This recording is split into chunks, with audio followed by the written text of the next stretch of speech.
Hello बच्चों, नमस्ते। कैसे हैं आप सब लोग? उम्मीद है शानदार, जिंदाबाद, जबरदस्त होंगे। बच्चों, दिल्ली पुलिस 2025 इसका स्लॉट सिलेक्शन जो पहली बार दिल्ली पुलिस में होने जा रहा है वो शुरू हो चुका है। अभी 10 मिनट 15 मिनट पहले ये शुरू हुआ है। ये वीडियो भी इसलिए लेट हो गई, 3 बजे होनी थी, लेकिन तुरंत ही आपका स्लॉट सिलेक्शन आ गया, तो मैंने सोचा कि उसको समझा ही देता हूँ पूरा प्रोसेस, तो ज़्यादा बेहतर रहेगा।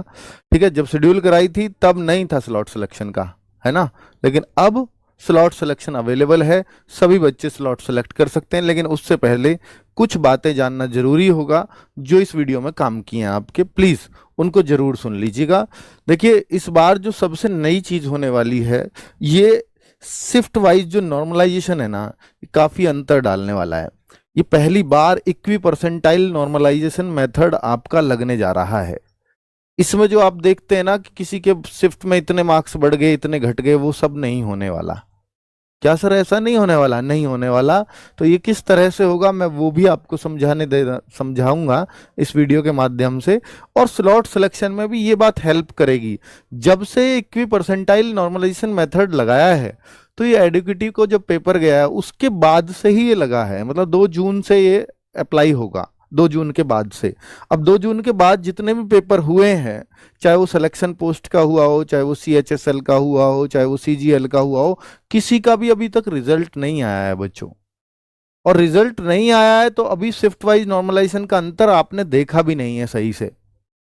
ये एक बड़ा इम्पैक्ट डाल सकता है, इसलिए कुछ बातों को जरूर जानिएगा जो मैं अभी इस वीडियो में बताऊंगा स्लॉट सिलेक्शन से पहले। दिल्ली पुलिस वाले बच्चों, अगर आप सीरियस हो एग्जाम को देने के लिए, बहुत सारे बच्चों को डाउट आ रहा है कि मैं कमेंट पढ़ रहा था, मैं तो 6 जनवरी का ही चुनूंगा लास्ट डेट का, मैं तो 5 जनवरी को ही चुनूंगा, मैं तो जनवरी में ही चुनूंगा, मैं तो शुरुआत का चुनूंगा ही नहीं। आप एक बात बताना मुझे, अगर ये इक्वी परसेंटाइल मेथड, देखिए मैं आपको दिखा देता हूं कि ये क्यों है इक्वी परसेंटाइल मेथड। ये SSC का नोटिस है 2 जून का, आप देख सकते हो।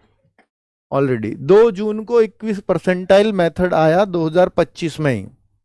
और ये कह रहा है कि पुराना जो 2019 से चला आ रहा था मेथड नॉर्मलाइजेशन का, जो करते थे जेड स्कोर नॉर्मलाइजेशन या जो जो टाइप इन्होंने लगाई हैं, वो सभी जो है नॉर्मलाइजेशन अब खत्म कर दिए जाएंगे। Adopted a new procedure of normalisation which is based on equi percentile method. इस मेथड को लगने के बाद अभी तक कोई रिजल्ट नहीं है SSC का, लेकिन ये क्या कह रहा है, the detail of this method have been published on the website of the commission vide इस नोटिस 2 जून 2025।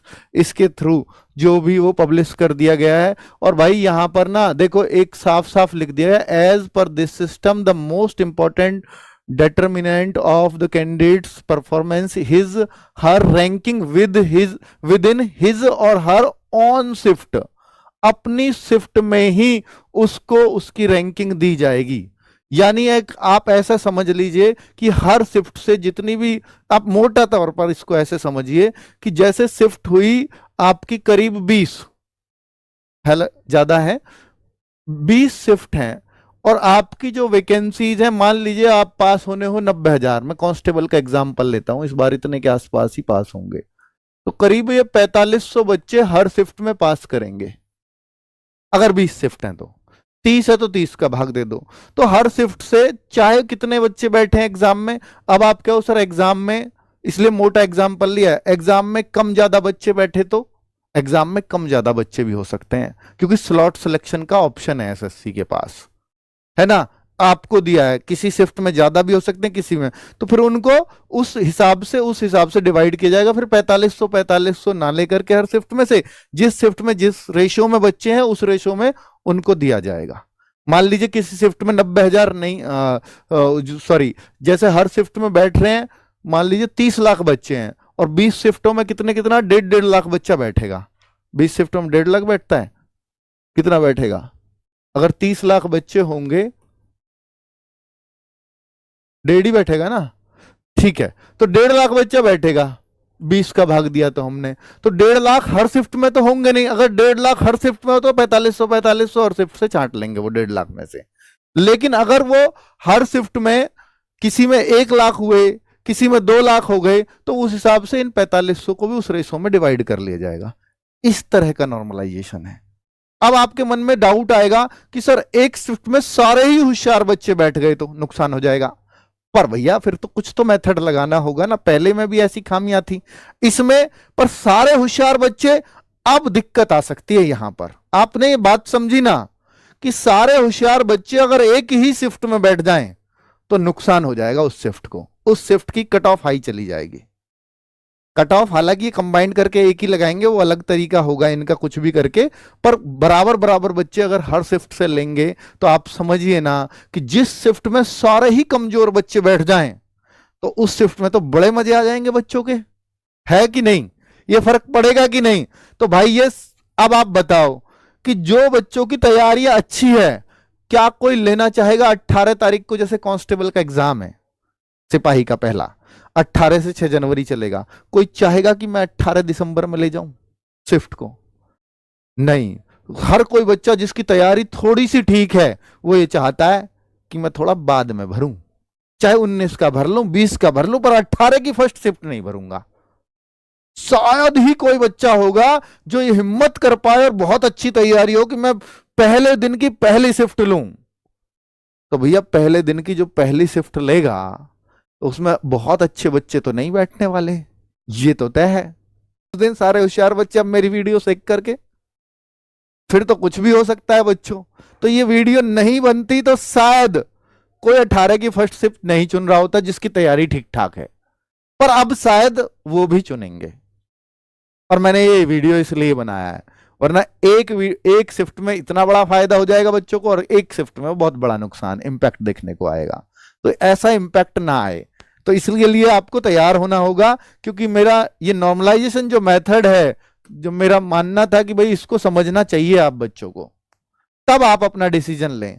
तो मेरे भाई अब आप देखिए स्लॉट सिलेक्शन की बात, ये 16 और 17 डेट ऑफ एग्जामिनेशन है ड्राइवर की, तो ड्राइवर वाले बच्चे 5 दिसंबर से 10 दिसंबर के बीच में स्लॉट सिलेक्शन जरूर कर लें, यानी 5 दिन है इनके पास। लेकिन अगर पेपर 18 दिसंबर से 6 जनवरी कांस्टेबल का चलेगा तो ये स्लॉट सिलेक्शन का टाइम भी उतना ही लंबा होता है जितना भी पेपर लंबा चलता है, 5 दिसंबर से 30 दिसंबर तक। सोचो ना इतना लंबा चलेगा क्या? हाँ, ये कहता है कि अगर पेपर से एक हफ्ते पहले भी आपने स्लॉट सेलेक्ट कर दिया तो हम दे देंगे, लेकिन आपने 5 दिन 6 दिन पहले ही किया तो नहीं, फिर स्लॉट सिलेक्शन ही ऑप्शन बंद हो जाता है। क्योंकि हमें भी तो चाहिए अरेंजमेंट करने के लिए। मान लीजिए मैं आज स्लॉट सेलेक्ट कर रहा हूं तो आपका अरेंजमेंट भी तो करना है, इनको इतने 6-7 दिन इनको भी चाहिए, है ना, वो डेटा भेजने के लिए। तो इसलिए भाई स्लॉट सिलेक्शन का टाइम तो खूब लंबा है, 5 दिसंबर से 30 दिसंबर तक आप कभी भी सिलेक्ट कर सकते हो, लेकिन इतना लेट करना मत। अभी मैं कुछ बच्चों के मैसेज कमेंट्स पढ़ रहा था सीपीओ वालों के, जिनका एग्जाम 9 से 12 दिसंबर के बीच होगा और उनके स्लॉट सिलेक्शन बंद हो चुके हैं। अब उसके एडमिट कार्ड आए हैं, बच्चा कह रहा मेरा एडमिट कार्ड ही नहीं आया। क्यों नहीं आया भाई? कि मैंने स्लॉट सिलेक्शन नहीं किया था, एडमिट कार्ड ही नहीं आएंगे। यानी जो स्लॉट सिलेक्ट नहीं करेगा, साफ लिख दिया इन्होंने, जो स्लॉट सिलेक्ट नहीं करेगा, इस पॉइंट को पढ़ लेना, उसका एडमिशन सर्टिफिकेट नहीं आएगा, अर्थात एडमिट कार्ड नहीं आएगा। उसको एग्जाम देने का वो इच्छुक ही नहीं है, ये मान लेंगे हम।